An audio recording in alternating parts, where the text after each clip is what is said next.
Welcome, my peeps, my peoples. Please like, comment, subscribe, share the video. It'll be greatly appreciated from the bottom of my heart, my peeps, my peoples. Peep Squad is in the building, baby. We're going to the top, to the top, to the top, baby. We're going to bring others with us. So please become a part of Notification Squad. Peep Squad, hit that notification bell. Know each and every time I drop a video, be the first one to comment, baby. And tell me what's going on and tell me what's popping with you. So let's get it together. Let's talk about none other than Married to Medicine Season 7, Episode 9. It's going down like, Contessa and Scott need some help for real, for real.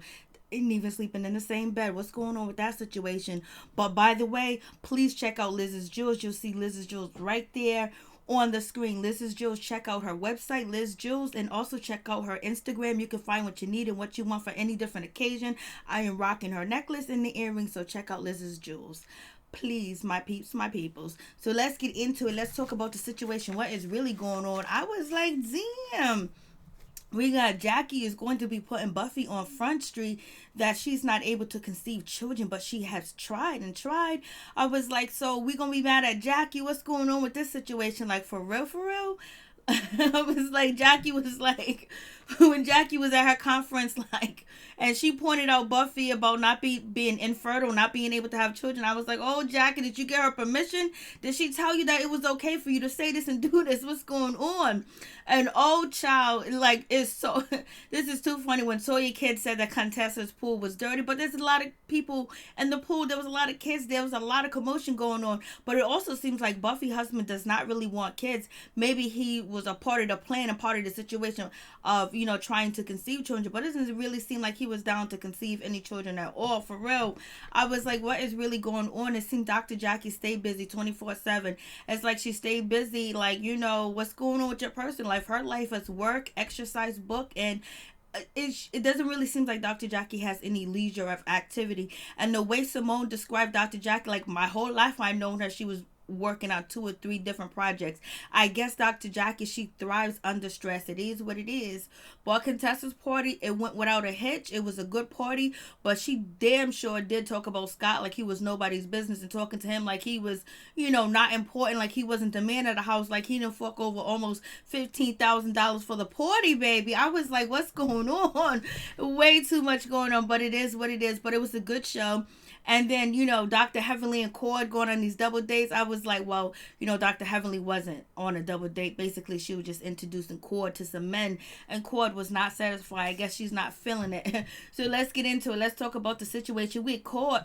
She's in the Cord with none other than Dr. Heavenly. And basically, Dr. Heavenly, like, what happened at your event? Why did everybody leave? What happened? Like, ooh, what's going on? And you got caught basically saying, I know I looked around and they were gone, like they were out. Eugene was out, Toya was out, and also Dr. Simone, they was out. They left the building. I was like, And so then Dr. Heavenly was like, yeah. She was like, maybe you should have had congratulated them first before you congratulated sister. Maybe you should have showed him some attention. And Kwan was like, yeah, maybe I talked about Sister Circle too much, And so Dr. Heavenly was like, yeah. She was like, you got your new friends. And Kwan was like, they ain't my new friends, they just my friends. They ain't new friends, they been friends. So even Dr. Heavenly was like, you should have thanked the ladies. You should have thanked them first, because they sure did turn around and leave. And so I wondered, did Dr. Heavenly have an issue with her? She just bringing it up to have a conversation so Cord can talk about, how she felt when the 3 of them walked out of her event. So we'll see. But, Quad is no sweater for Quad teeth. She's like, whatever the case may be, it's all good. It don't seem like she's bothered, she's concerned, or she's worried about how they feeling. Well, they left. I guess they're going to talk about it later on down the season. So I was like, yep. I was like, OMG, yes she did. She thanks us the circle first. And even Dr. Heavenly was like, maybe you should have thanked them. Now we got Contessa, she's running around the house. She's complaining about the kids breaking up the stuff, breaking, items that go to the pool being dirty, the bathroom. She don't want the kids to break up her personal bathroom that's down there near the pool, and the whole 9 yards. And basically they're going back and forth with the situation. And Scott was like, what do you want? What more do you want from me, Contessa? What more do you want me to do, Contessa? And Scott was like, okay, whatever. And Contessa feels like Scott is not listening to her, and he's not hearing what she got to say. He ain't taking her serious. And so Scott did say something serious. He was like, Contessa has guilt. So it's not only that, Scott wasn't 100% supportive, but he was 98% supportive too as well. But she had her guilt too as well because of the children. I was like, if you can spend $15,000 on this birthday party, y'all couldn't get a nanny, y'all couldn't get no babysitters, y'all couldn't get no Uber drivers, no Lyft drivers, no special school drivers, people to sign contracts and help, Scott out with the kids, $15,000, girl, you could have still been over there in school and somebody would have been helping you with your kids and basically making the situation more comfortable for you and your kids so you can get that career that you want because, you feel bad that you didn't complete it and you do feel like you quit. And then you kind of like blaming Scott. You should have just stayed with it. But, she was concerned about her kids because her kids was acting out and they was having behavior issues. So that was a problem too as well for her. But there was so many different ways they could have worked that situation out, but it didn't happen. So she's complaining. It is what it is. Scott ain't trying to hear the situation. You got none other than Dr. Heavenly. She's bringing Cord on a double date. Well, basically it's supposed to be musical chairs type of date. And I was like, And Heavenly couldn't walk in the shoes. The shoes were hurting her feet. She was like, "Oh, but the shoes are banging though. The shoes, them boots, heels that Dr. Heavenly had on, they were nice though. They look good, but she couldn't walk in them worth a damn." And so we got Cord is she's looking good in that yellow, trying to get it all together. Now she got these dates with this guy. The first guy, I think his name was Henry, whatever. They asked him about his credit, what's his credit score. They found out that he had a child and he's not a part of the child's life. The child's only like a year old and he was in and out of a relationship with this woman for 4 years. She was a pop in, a pop off, and then she ended up getting popped out and having a baby. So, that situation's kind of like not stable for her. And then on top of that, he done chased Cord into the bathroom. But I think it's kind of inappropriate to ask somebody when they just meeting you, like, what's your credit score, like how much money you got and all this other stuff. Like, it's all based about a materialistic thing. And if you're really looking for love and you're really looking for a life partner or your soulmate, money does come in. But first of all, you got to find out if you connecting. Maybe he is a good person. Everybody don't got $100,000. Everybody ain't got 2 million. Everybody don't have $3 million. So sometimes you're going to have to set your standards a little bit low, especially if you're talking about money. Like, you guys can build, you could be entrepreneurs together and build something together. But they was like, what's your credit score? Heavenly was like, I didn't know he had a child, Cord. I didn't know he had that baby mama situation, Cord. I was like, but, just to judge him off his, credit score, like if he's inferior, like that defy him, like his credit score, like your credit score defying anybody and what you can do, what you can't do. So I was like, okay. So he was like, I stayed prayed up. So basically he stayed prayed up with God. That's how his credit score is actually, I don't know if it's good or bad, but he's like, he stayed prayed up. So that means he be making, he's a dentist or whatever. Then the other guy, Wakefield or something like that, he comes through. He's a multi-millionaire and he was married. He got 2 kids, but they're adults. One's 25 and the other one's 18. And basically him and his wife did not work out because he wanted to make her more of a woman. He wanted to basically build a building with her, build, a business, a brand with her, and she was not feeling it. She was not hearing it. And basically she wanted to be a homemaker. So that's kind of like up Quad's alley because Quad wanted Dr. Gregory to support her and, and have her back and everything. So like, what's going on with that situation? So I was like, it is what it is. But so the man done chased Cord into the bathroom. What's going on? He done chased her into the bathroom. And basically he wants to talk to Cord. He wants to make sure he say goodbye to her because he didn't know if she was coming back from the bathroom. And plus this other guy entered the date and, that was just way too much. And then Dr. Heavenly talking about this other guy is a millionaire. He got this, he got that. He got a good credit score. In front of the other guy, like, what's going on?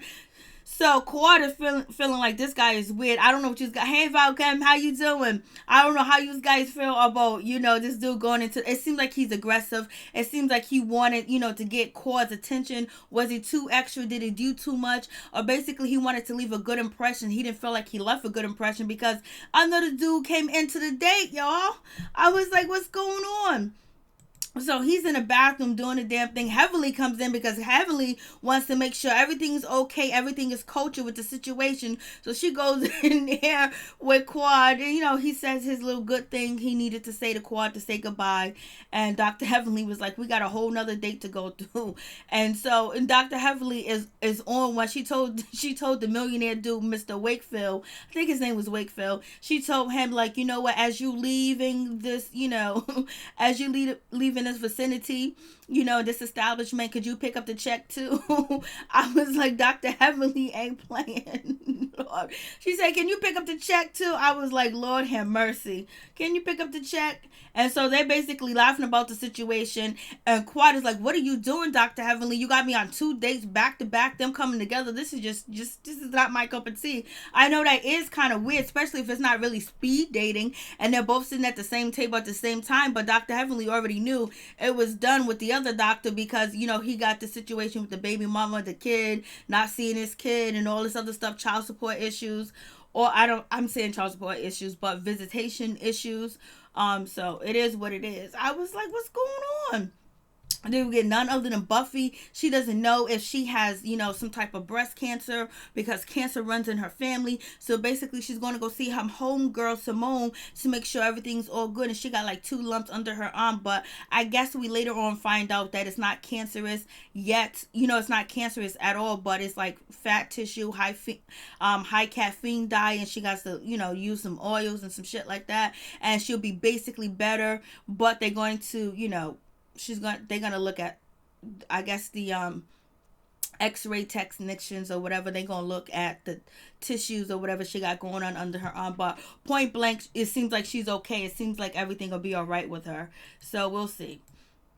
I'm glad to hear that she's all right and ain't nothing serious with the situation. But we got Dr. Jackie. Dr. Jackie is spending that money. She is boiling straight up and down. She is redoing her brand new house, her brand new mansion, and she's making it her dream home. And then on top of that, she got a new office with, more space, more security, more parking, more clients. And coming to find out, Dr. Jackie sees 41 patients a day. That is like way too much. I don't know what's going on with that situation. Hopefully she don't have no problems, because 41 patients, I know one doctor was having 41 patients to 45 patients a day, and he ended up getting sued for malpractice or whatever. So it's whatever. So everything's going well with the situation. Curtis is the project manager. He has retired from basically coaching kids, and he's going to be sitting around and making sure this building goes off without a hitch and everything works out like it's supposed to and everything that is okay. Dr. Jackie is basically having most of her dream come true, and she's living a life and she's doing a damn thing, and Curtis is right next to her, but she's still too busy for Curtis. He asked her to take a day off. Can you get a break? What is going on? It seems like Dr. Jackie hides in her work and hides not like she hides in her work. Like that's everything. Like she's not able to be more dealing with any inner issues that she might have from just situations, but she's trying to move forward. She's trying to do the damn thing. And I was just like, she stays busy for a reason, because sometimes when you're busy, you can't focus on what you're going through. You can't focus on the pain. You can't focus on, you can't focus on what you need to focus on so you can be better too as well. There's nothing wrong with Dr. Jackie, but it seems like she hides in her work to not deal with the everyday hustle and bustle with relationships and people and her marriage too as well. And it is what it is. But you know what? She's branding herself and she's getting more patience and more patience. So it is what it is. We got Contessa. She's getting ready to throw, 3 birthday parties for her 3 children, because she wasn't around, because she was out there in Nashville trying to get it together to create generational wealth for her kids too as well. She wanted to be a nationally recognized doctor of medicine and all this other good stuff.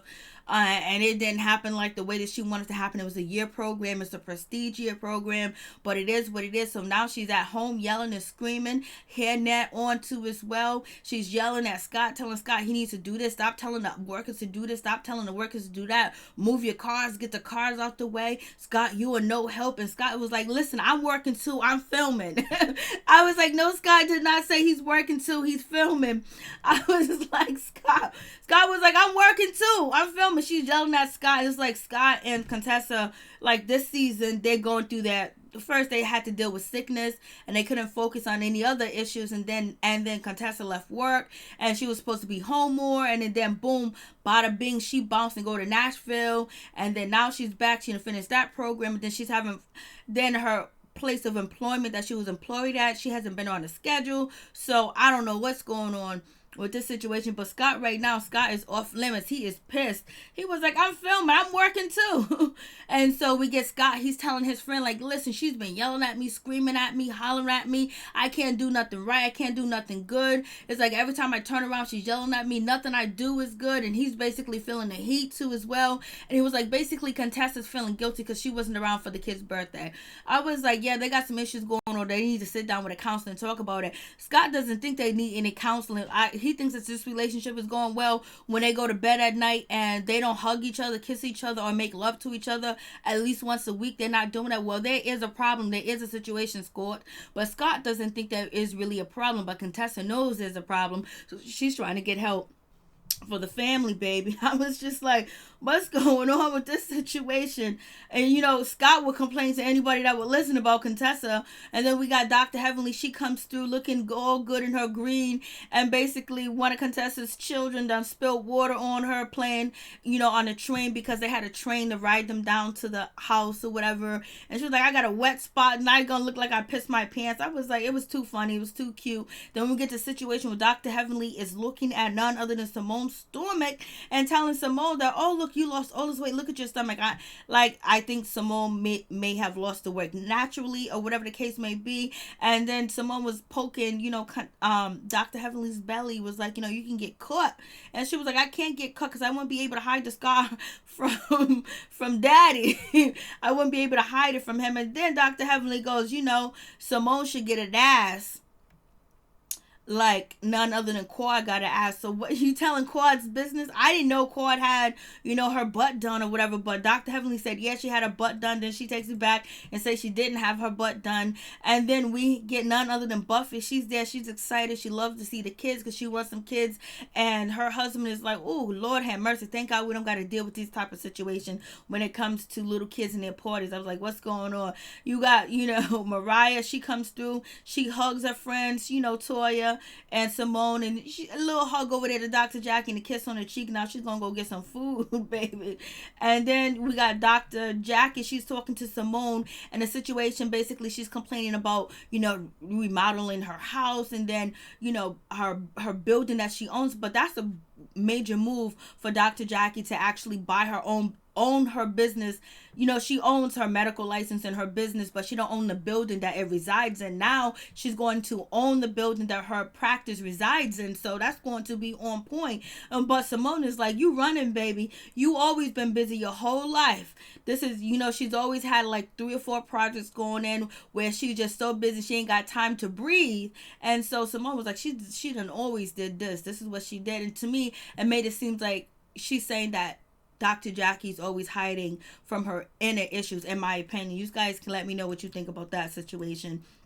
And so moving on from that, we got Contessa telling Dr. Heavenly everything that's going on in her marriage, that they ain't sleeping together. They living out a closet next to each other. You know, we're going to get some counseling. We need some counseling. We need some help. You know, he ignores me. It's like he don't see me. It's like I'm invisible to him. He don't care about my feelings or anything like that. Like she's doing the whole complaint up. And so Dr. Heavenly was like, yep, get that counseling done. And then Scott was like, we don't need no counseling. We good. But Scott is going to go to counseling and see how they can make the relationship better, what they can do to make it better. So, you know, Contessa's just telling all her business, boy. She's just letting it hang out that we ain't getting along. We ain't really talking. We ain't romantic. We ain't sleeping together. We ain't holding hands. We ain't making decisions together. We just look at each other in the morning. Then at night, we turned our separate ways in the bed. I was like, yeah, get some help before it goes bad. Then we got none other than Toya, son, talking about the pool, it's dirty. And then, you know, Mariah had to be shady. And Mariah went into the confessional talking about, ain't not like a pissy pool. Ain't no kid gonna lie. It's a pissy pool. It's a pissy pool. I was like, Mariah, why you calling her pool a pissy pool? He goes, children, the babies don't lie. I was like, what's going on with this situation? And this is Dr. Heavenly talking about, Cord allegedly having a butt job. Now she didn't have a butt job. All right, Dr. Heavenly. And then we got Squad. He ended up hitting Contessa with his daughter's legs. He picks her up to bring her to the cake, and he swings her legs around, and it hits none other than Contessa. Contessa was like, you know what, it's okay. I'm still invisible. So she's kind of playing. She's kind of like she kind of is at the bitchy mood, and then she's at the victim mood. So she's in both stages of just hurt and regret right now that she's going through, where everything that she's doing is not good enough. She's not pleasing her husband. She's not really pleasing her kids. She's trying her best to. She's trying to be super mom and superwoman, but she just really thinks that she's not really doing a good job, and Scott is not validating her. And with little hiccups going on at the party, she feels bad, but at the end of the day, the party worked out well, and there was no need for her to be all that nervous and all that mad and upset about the situation, because it was a great event. And if none other than that, the kids are celebrating, they're happy, you're living in a mansion, you're able to do all this stuff instead of going off on your husband. Just enjoy and be nice, and maybe it'll help you feel better too about your situation. But it is what it is. She was a nervous wreck.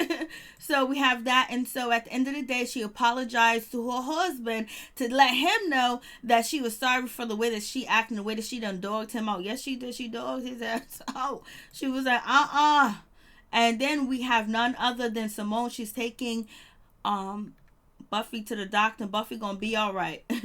Buffy gonna be all right. And then we get to Dr. Jackie events, and she just lets the world know this is going to be next episode that, Buffy can't conceive, and Buffy going to feel a certain type of way, and that's going to hiccup all the beef that we're going to have Buffy going in when it comes to Dr. Heavenly. They're going to go back and forth, because Dr. Heavenly was like, if you can't get along with Jackie, then you can't get along with nobody. So basically, it was a very simple episode, but we got to learn about Contessa and what was going on with her situation. Thank you so much, Valcam. I really do appreciate you guys. Check out Valcam's channel. Hey, Mrs. Woods, how you doing? Much love, baby girl. So we learned that Contessa and Scott are really going through some things. They're really struggling. They're both really regretting each other. And they're both able. They don't have the communication skills. And this is what I said a long time ago, that they're immature when it comes to their emotions and how they feel, and how to work together and actually understand each other and respect each other's opinion and the feeling like one is not greater than the other. So on that part, they're immature. Yes, we know they got money, they're doctors, whatever, but they're emotionally immature when it comes to them two and their feelings and how they can work together too as well. You can spend $15,000 on a party. You could have spent $15,000 to have somebody assist Scott with the kids, and Scott, you could have had somebody assist with the kids too as well, to make it a much easier, avenue for Contessa to finish school, and for you to be okay, Scott, with working and, basically taking care of the home needs. You know what I'm saying? But it is what it is, baby. So, yep. So next week we're going to see what's going to go down with that situation. Please like, comment, subscribe, share the video. It'll be greatly appreciated from the bottom of my heart, my peeps, my peoples. Peep Squad is in the building, baby. We're going to the top, to the top, to the top, baby. We're going to bring others with us. So please become a part of Notification Squad. Peep Squad, hit that notification bell. Know each and every time I drop a video, be the first one to comment, baby. And tell me what's on your mind. You guys have a blessed Monday, and everything goes well for you too as well. For real, for real. Like, we're starting a new week, and it's going to be a beautiful, blessed, prosperity, healthy week for all of us. Peep Squad, thank you guys so much. Please hit the like button. We out.